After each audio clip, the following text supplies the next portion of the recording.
더 이상 전세라는 제도가 안전하지가 못해요. 그러니까 절대 전세를 들어서는 안 돼요. 제발.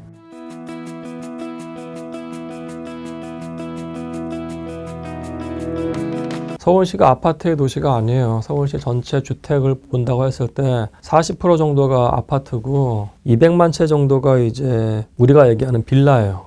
그리고 나머지가 오피스텔이나 기타가 있는 것이고, 그러면 이제 빌라의 물량 자체가 아파트보다 더 크다고요. 근데 우리가 빌라를 분석하지는 않죠, 사실은. 이게 되게 약간 좀 저는 어폐가 있다고 보는 게, 저는 빌라가 아파트보다 상대적으로 열이 재니까. 근데 여기는 사실은 마켓 자체가 매매 마켓은 아니에요, 사실은. 빌라는 이제 주로 임대차 마켓이니까. 우리가 알고 있는 아파트 브랜드, 뭐 레미안이나 이편한수상, 이게 IMF 전후에 나왔어요, 사실은. 그러니까 2000년 전후로. 아파트 브랜드 나온 게 그렇게 막 오래되진 않았다고요. 근데 말씀드린 것처럼 서울시는 사실은 아파트보다 빌라 물건이 더 많다고 하면은 빌라에서도 브랜드형 빌라가 나올 수가 있는 거라고요. 누군가 대단히 빌라 또는 이제 조금 더 고퀄러티의 빌라 같은 것들이, 그럼 그게 이제 빌라의 주거 수준을 더 높일 수도 있는 거죠, 사실은. 아파트 공화국은 경기도예요, 사실은. 경기도는 신도시가 많기 때문에 신도시를 할 때는 아파트 물량이 70~80%가 아파트예요. 그래서 많은 사람들이 인지적으로 아파트가 많다고 보는데 그건 맞는 얘기인데, 서울시가 아파트 공화국이 아니라는 말씀인 것이고, 이제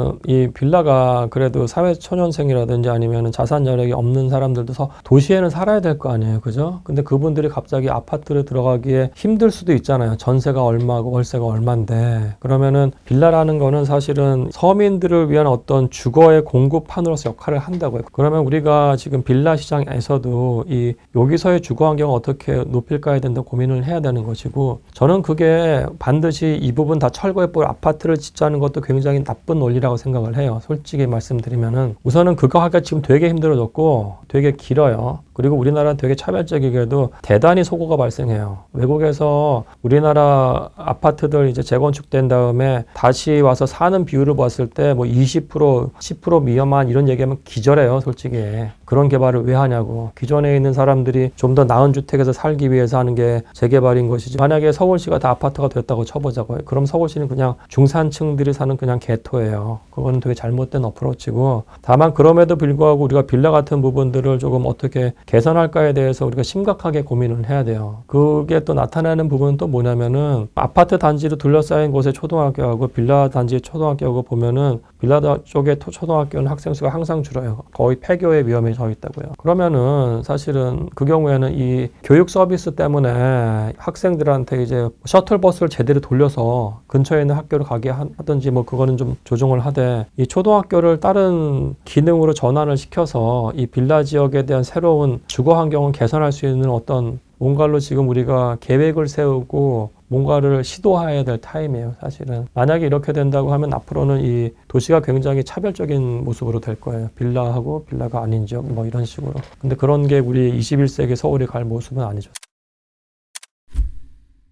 우선은 제가 저 연구실에서 빌라 사기 피해자들 도와주는 거를 재작년부터 했었어요. 그래서 이 빌라 사기 문제를 봤을 때 이게 아파트에서는 안 터지고 빌라에서만 터지는 건, 사실은 아파트는 아파트 가격이 얼마고 전세 가격이 얼마인지 정보가 더 공개가 돼요. 근데 빌라는 사실 그게 정보가 잘 공개가 안 된다고요. 그 얘기는 뭐냐면은 정보 비대칭성이 여기 있는 거예요. 즉 많은 경우에 신축 빌라에서 터지거든요. 근데 딱 가서 봤을 때 신축 빌라인데 전세가 뭐 1억이라고 얘기를 해요. 근데 알고 봤더니 매매 가격도 1억이에요. 그 정보를 아는 사람들은 부동산 중개업자라고요. 그러니까 중개업자가 사실은 빌라 건축주랑 짜고 쳐가지고 다 사기를 치는 건데, 그래서 전세 사기는 대부분 빌라에서 터졌어요. 그 다음에 두 번째는 뭐냐면은 더 이상 전세라는 제도가 안전하지가 못해요. 그러니까 전세를 들어서는 안 돼요, 제발. 예를 들어서 이런 거예요. 여러분들이 전세 계약을 만약에 뭐 12월 1일 오전에 한다고 치고 오후에 그러니까 주민센터 가서 확정일자를 받잖아요, 그죠? 그 확정일자가 나오는 시점은 언제냐면은 2길 0시예요. 그 다음날 나와요. 근데 만약에 정말 나쁜 집주인이 모든 거를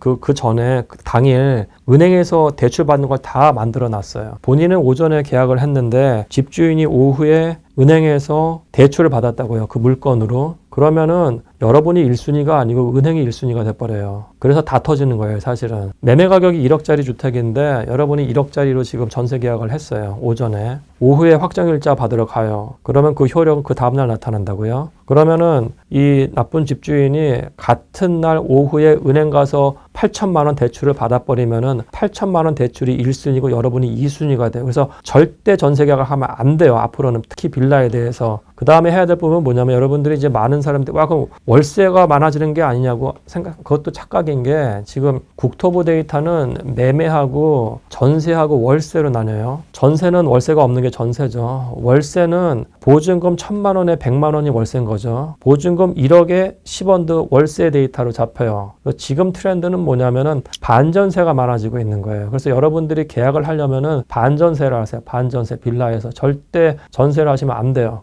이번에 대법원 확정 판결이 나왔는데 법적으로도 이제 여러분들 보장을 못 받아요. 그렇기 때문에 전세를 하면 안 돼요. 너무나 리스키한 상품이니까. 따라서 반전세로 하시는 게 맞고, 어떻게 들리실지 모르겠습니다만 우리나라 월세가 다른 글로벌 도시보다 상대로 싼 편이에요, 솔직히. 다만 월세 대신에 저는 주택 같은 가격이라고 했을 때 주택을 매수할 수 있는 분석을 하면서 그 두 개를 비교하는 능력은 여러분들이 쓰는 게 맞는 것 같아요. 전세는 위험해요. 사실은 빌라에서는 특히. 월세가 부담되니까 전세가 좀 덜 내잖아요.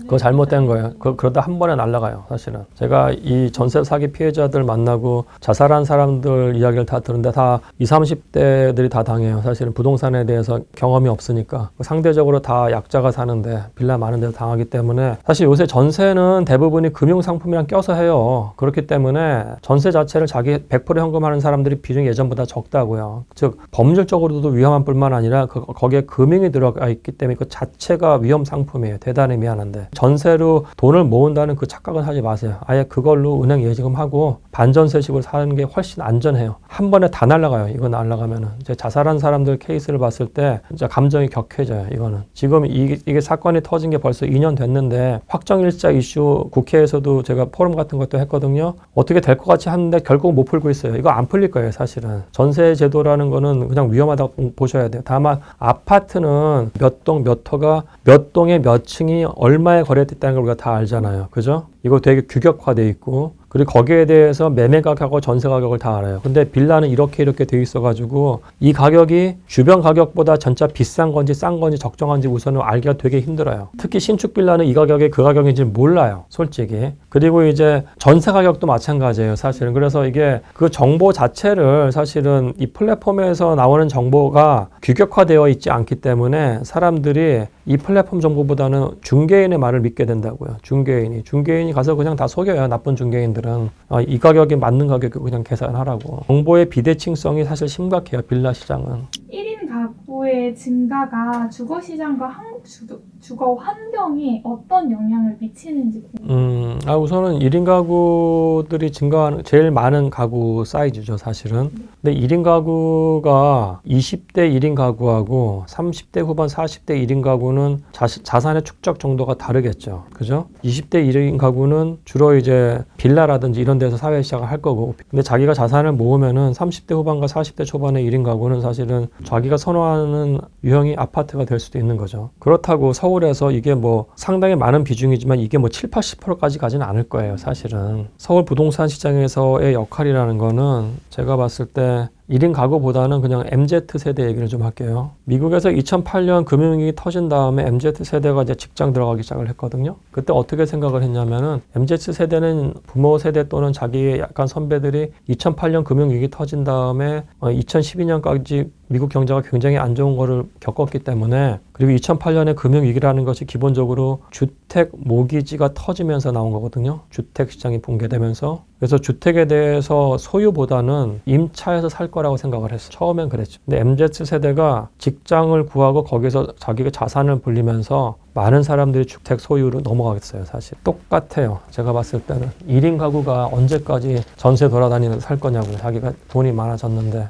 마찬가지로 서울은 글로벌 도시예요. 글로벌 도시. 진짜로 서울은 제가 봤을 때 뉴욕이랑 견줘서도 거의 맞먹고 동경보다 더 좋다고 생각을 해요. 이런 도시가 가격이 떨어진다? 아, 제발 그런 착각 같은 소리는 좀 안 했으면 좋겠어요. 서울은 글로벌에서 정말 좋은 도시고 이런 도시가 경제 성장은 지속적으로 일어나면서 사람들의 소득이 늘기 때문에 주택에 대한 수요는 줄지 않아요, 기본적으로.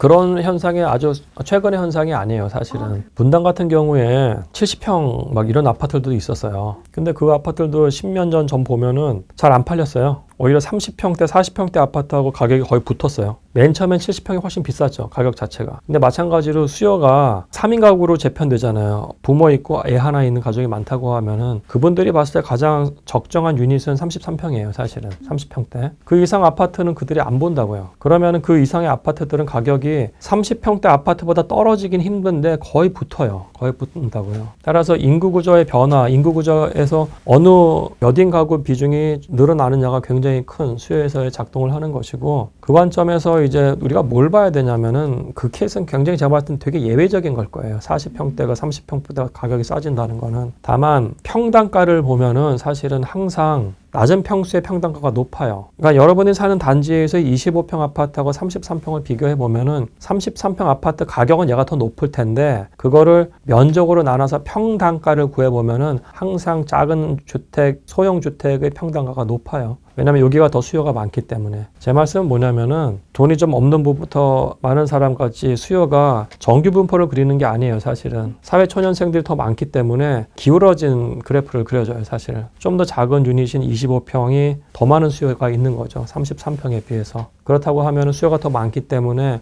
25평대의 평당가가 더 높을 수밖에 없죠. 25평의 평당가가 33평보다 높고 40평보다 높고 50평보다 높겠죠.